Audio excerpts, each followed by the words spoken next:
اسرائیل اور امریکہ کے حملے کے بعد جس بات کا انتظار تھا وہی ہوا۔ اب ایران نے کڑا رخ ایک طرح سے اپنایا ہے اور ایران نے کئی جگہوں پر ایک ساتھ حملہ کیا ہے۔ جی ہاں، تل ابیب پر پہلے ایران کے کئی میزائل جا کر گرے اور اس کے علاوہ مشرق وسطیٰ میں جہاں پر بھی امریکن سیکیورٹی فورسز ہیں یا امریکہ کے ایئر بیس ہیں وہاں پر اب ایران نے ایک طرح سے ٹارگٹ کیا ہے۔ بحرین سے بڑی خبر آ رہی ہے جہاں پر امریکی فلیٹ کو نشانہ بنایا گیا ہے۔ یو ایس فلیٹ کو نشانہ دراصل بحرین میں بنایا گیا ہے اور یو ایس فلیٹ کا جو دراصل یہ پورا بیڑا ہے، بحری بیڑا، وہاں پر میزائل آ کر ایک طرح سے گرا ہے۔ اور اس بیچ بڑی خبر قطر کے دوحہ سے آ رہی ہے جہاں پر دھماکوں کی آوازیں سنی گئی ہیں۔ حالانکہ قطر انتظامیہ کا کہنا ہے کہ میزائل کو انٹرسپٹ کیا ہے اور ڈیفنس سسٹم نے میزائل کو ایک طرح سے روک لیا ہے، لیکن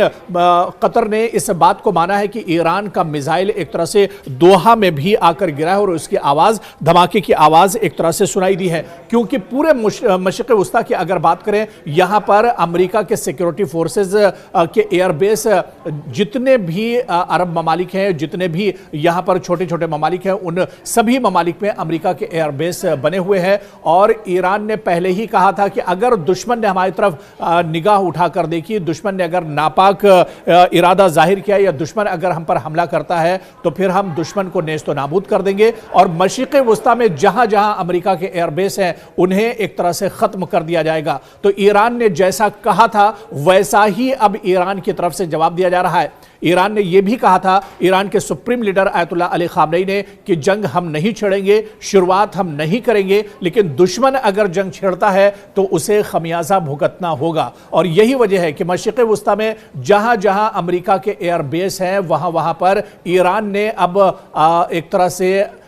حملہ کیا ہے اور وہاں پر میزائل سے اٹیک کیا ہے۔ دراصل پورے مشرق وسطیٰ کو اب سمجھنا ہوگا، پورے مشرق وسطیٰ میں ایک طرح سے ہلچل تیز ہو گئی ہے، پورے مشرق وسطیٰ میں اب ایک طرح سے تباہی کے دہانے پر ہے پورا مشرق وسطیٰ۔ اور اسے دراصل اگر سمجھا جائے کیونکہ پورے یو ایس ملٹری کی جو پریزنس ہے وہ اس پورے خطے میں ہے، پورے مشرق وسطیٰ پورے ریجن میں ہے۔ اور اس میں اگر ہم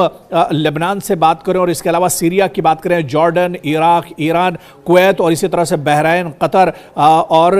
یو اے ای اور اس کے بعد عمان اور پھر سعودی عربیہ، آپ دیکھیں کہ مشرق وسطیٰ کا یہ پورا علاقہ دراصل جو سیریا سے شروع ہوتا ہے، جارڈن سے شروع ہوتا ہے اور پورا گھوم کر جو اوپر سے نیچے کی طرف آتا ہے سعودی عرب تک، ان تمام ممالک میں دراصل امریکہ کے سیکیورٹی فورسز کے جوان یہاں پر ہیں اور اس کے علاوہ امریکہ کے ایئر بیس بھی یہاں پر موجود ہیں۔ اور یہ ایئر بیس دراصل بہت امپورٹنٹ ایئر بیس ہیں۔ قطر کے ایئر بیس کے العدید کی اگر بات کی جائے تو یہ ایئر بیس بہت امپورٹنٹ ہے اور پورے مشرق وسطیٰ کا سب سے بڑا امریکہ کا ایئر بیس العدید ایئر بیس مانا جاتا ہے،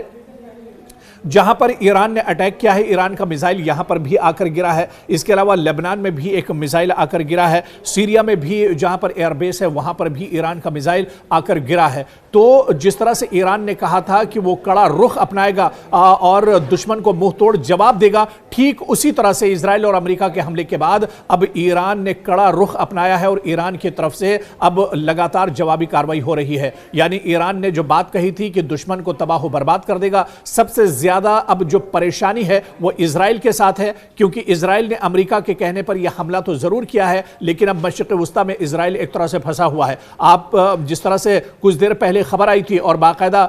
اسرائیل کی ڈیفنس منسٹری نے بھی اس بات کی تصدیق کر دی ہے کہ تل ابیب اور حیفا میں ایران کے میزائل آ کر ایک طرح سے گرے ہیں، یعنی ایران نے شروعاتی طور پر اسرائیل پر بھی حملہ کر دیا ہے۔ تقریباً 100 میزائل ایک ساتھ تہران سے تل ابیب پر داغے گئے ہیں اور یہ میزائل ایک طرح سے گرے ہیں۔ تو ایسے میں ایران کے جو دو بڑے ٹارگٹ تھے، ایک تو تل ابیب یعنی اسرائیل کے دوسرے جو شہر ہیں وہ ٹارگٹ پر تھے اور اس کے علاوہ پورے مشرق وسطیٰ میں، پورے مڈل ایسٹ میں جہاں جہاں امریکہ کے ایئر بیس تھے وہ دراصل ایران کے نشانے پر تھے۔ اور یہی وجہ ہے کہ آج جب یہ مشترکہ اٹیک ایران کے اوپر کیا گیا ہے تو ایران نے دیری نہیں کی ہے پلٹوار میں اور زوردار طریقے سے پلٹ ایک طرح سے ایران کی طرف سے کیا گیا ہے۔ ایسے میں اب پریشانیاں اسرائیل کے آنے والے دنوں میں بڑھنے والی ہیں۔